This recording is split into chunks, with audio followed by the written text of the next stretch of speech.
Apparently this time, hindi ko alam kung anong tinitignan ko. Anyways, hi mga kapatatas, Potato Rider here, and today we're gonna install the Osram LED light. So I look really silly today. This time, naka-helmet pa ako. And nandito ako sa Ariana, so we're wait habang hinihintay natin si waifu na lumabas galing sa kanyang trabaho. Install na natin tong headlight natin, or not headlight, the LED bulb. So I bought this one, cool white Osram H4 socket. So I've been waiting for that so long for stores here at San Fernando to realize that they should sell them. Anyways, I've been asking around even in Pangasinan if they were selling this one, and somebody answered me with not recommendable, and what the hell is that? It's not recommendable and I do not recommend it. I think it was Pangasinan LED light who said that one to me. Anyways, ayun nga, eto lang ang kaya ng aking budget dahil hindi ko kayang bumili ng F2 or any of them or yung mga mas mahal na LED bulb. So ang dumi-dumi ng headlight ko, punas. So eto po ang inipon ko ng isang buong taon, bira. So wala, yan ang ibig sabihin na hindi ko ginagalaw ang aking motorsiklo. So I do not open Snoopy or do not touch Snoopy's head. And yeah, so we're gonna remove this one, remove that one. Anyways, this is not a tutorial. I'm just installing the Osram bulb. Then I'm gonna make a review later. So wala na tayong unboxing kasi hindi yan naman nakakarton. So eto guys, binili ko siya sa isang motor parts store sa may Lingsat, San Fernando, La Union. So located siya sa Lingsat, besides or katabi mismo ng City Hardware. And ayun, madali lang siyang mahanap, basta makita niyo yung City Hardware, makikita niyo na yung kung makikita niyo na yon yung store na yun or yung motorcycle parts store na yun. And ang dami nilang binibenta doon actually. So hindi na ako nagtanong-tanong kasi kaninang pumunta ako doon, medyo nagmamadali din ako. And pasensya nyo na mga kapatatas kung hindi nyo nakikita ng maayos. So anyways, ayun. So we're ready to remove this one. I really didn't get the part kung paano tanggalin tong. So ang alam ko, pag tinatanggal to, hinay-hinay lang. Because ayan, hinay-hinay lang mga kapatatas. Kasi nga meron tong sakit na to. Yun nga, madali lang pala. So ayun. So ayun, ang dumi-dumi. Grabe. Pag-essential nyo na mga kapatatas na madumi ang ating madumi si Snoopy. Buti pa yung motor.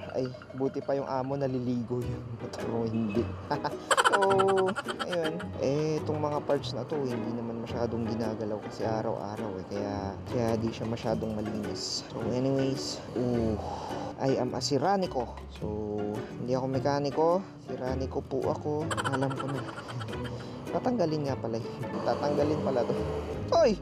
Hindi pala kailangan na buo. So ayun. So ganyan yan mga kapatatas. Kung paano nyo tinanggal, ganun nyo din ibalik. So tanggalan natin yung lock. So yan. So 12 volts, 35 watts, HS1. Osram din pala siya, Osram Bilax. So big bike. Eto ba, stock pa ba to? Anyways, ayun, sa bagay, wala pa naman akong pinapalitan dito mula nung binili ko si Snoopy, maliban sa mga nakikita nyo sa panlabas na anyo niya. And ayun nga, so ayan, tinanggal natin.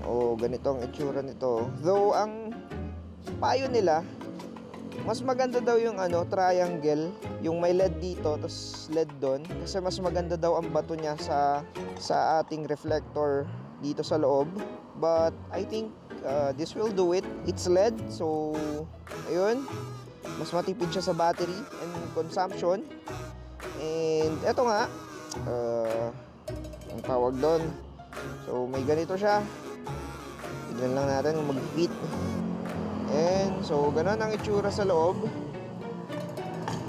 And nasa gilid pala yung LED bulb. Kala ko up and down yun. Okay. So, ayan. Ginaya ko lang yung paano siya pag nailagay. And, ayan na. Lagi nyong tatandaan kung paano nyo tinanggal. Ganun nyo din ibalik. So, eto. Nag-pop out na lang mag-isa kung paano. Ngayon, nag-wonder na ako kung paano ko ibabalik. Sirani ko ka talaga, boy. Yun. Kahit kailan, sirani ko ka talaga. Wag ka dyan. Men. Yun. Press down nyo lang yun. Grabe, ang hirap palang ibalik to.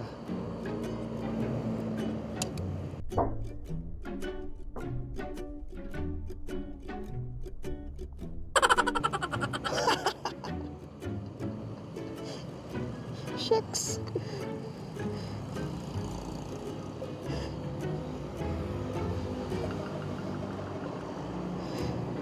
Mukhang hindi ko maibabalik yung headlight ni Snowy. Bad trip.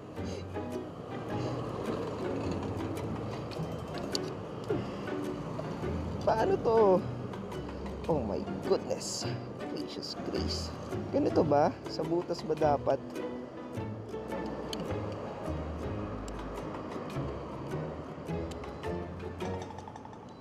Dapat kasi nanonood ka ng mga tutorials. Actually guys, mga kapatatas, nanood naman ako ng tutorials.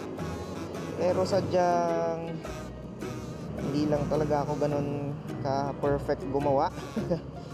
So, marami na akong tutorials na kinain. Hanggang ngayon, nangangain pa rin ako ng tangay. Nangangain pa rin sila. Kinakain pa rin nila ako dahil isa ako sa mga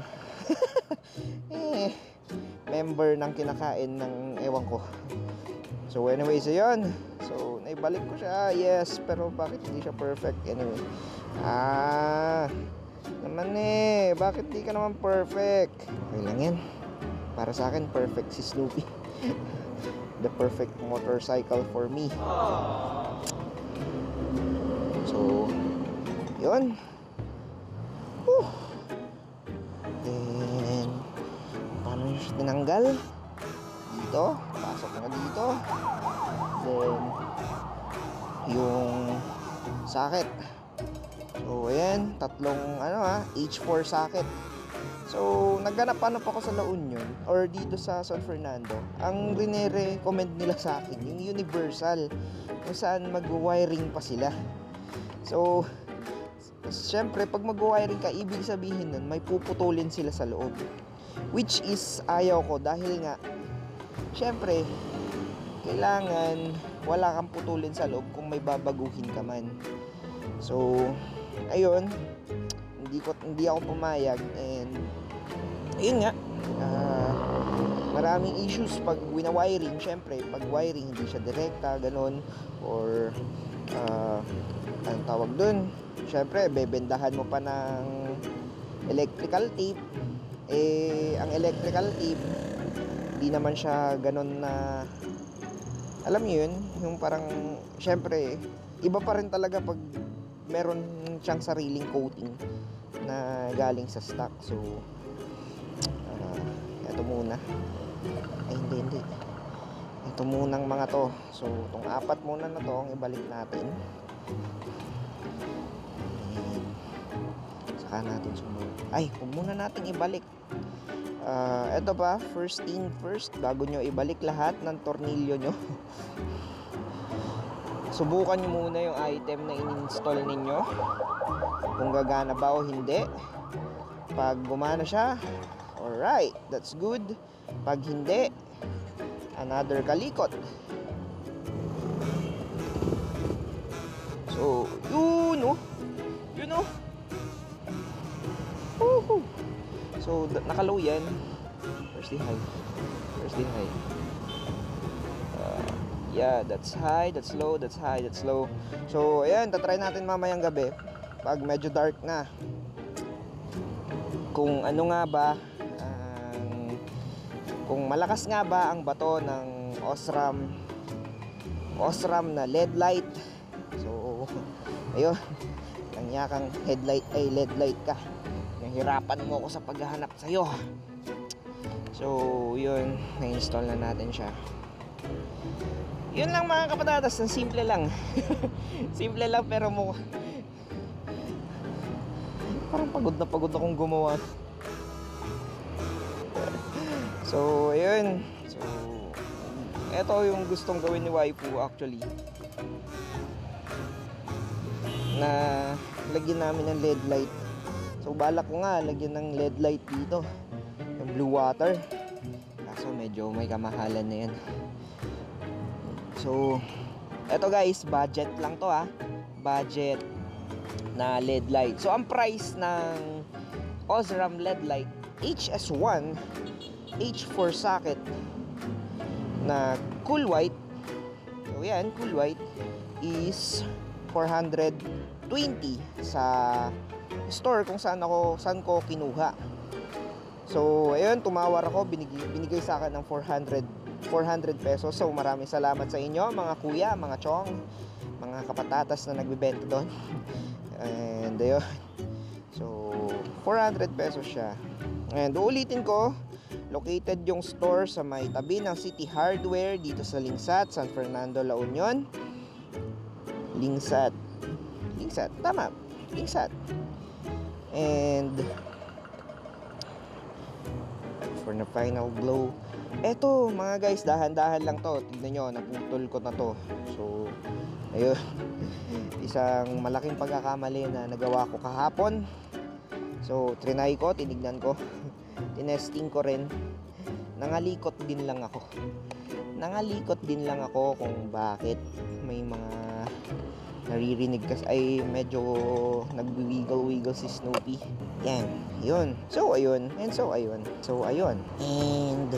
yeah. Uy, nasa na yun?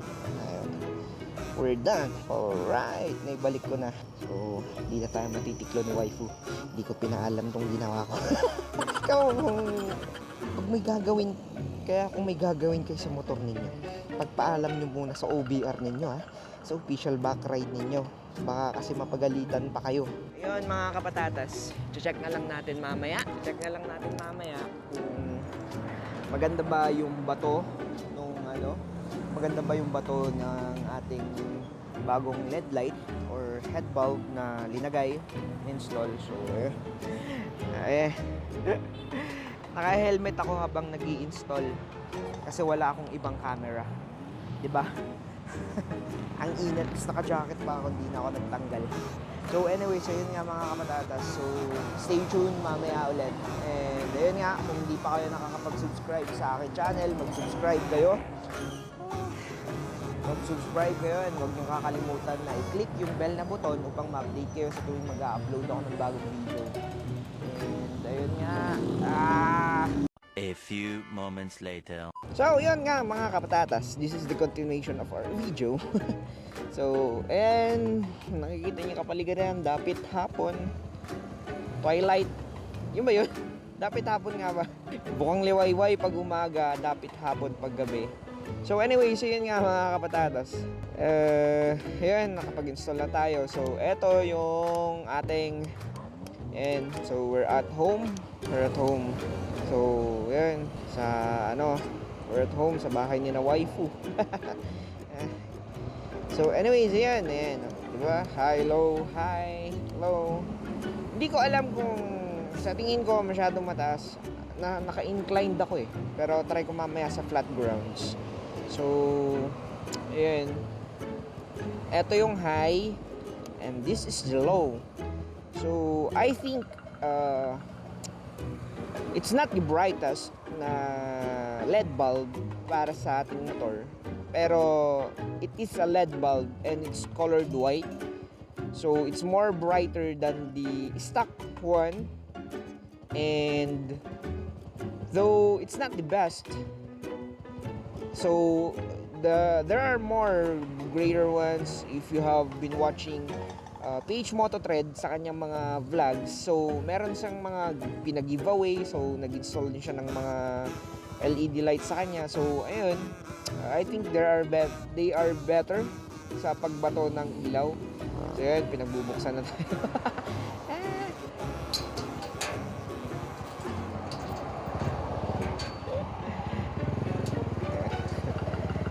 So inclined. Hi dog! So anyways, yan yung ano, yan yung low. Ito ang low. Pasensya niyo yung aso. Galit-galit sa akin yung aso na yan. Pero this is the low and ito yung high. Pero I think na may adjustment siya dito sa baba. So dapat i-adjust ko siya. Pero ito yung bato niya. Pero pag marami na siyang kalabang ilaw, yung ating headlight or headbulb, medyo natatalo na siya. Pero ayan oh. For me, it's a 7 star out of 10 na bato ng ilaw para sa atin. So, ayun mga kapatatas. Hero heads, I hope na nagustuhan nyo itong video na to. And ayan, as always, Potato Rider, peace out! You decide if you ever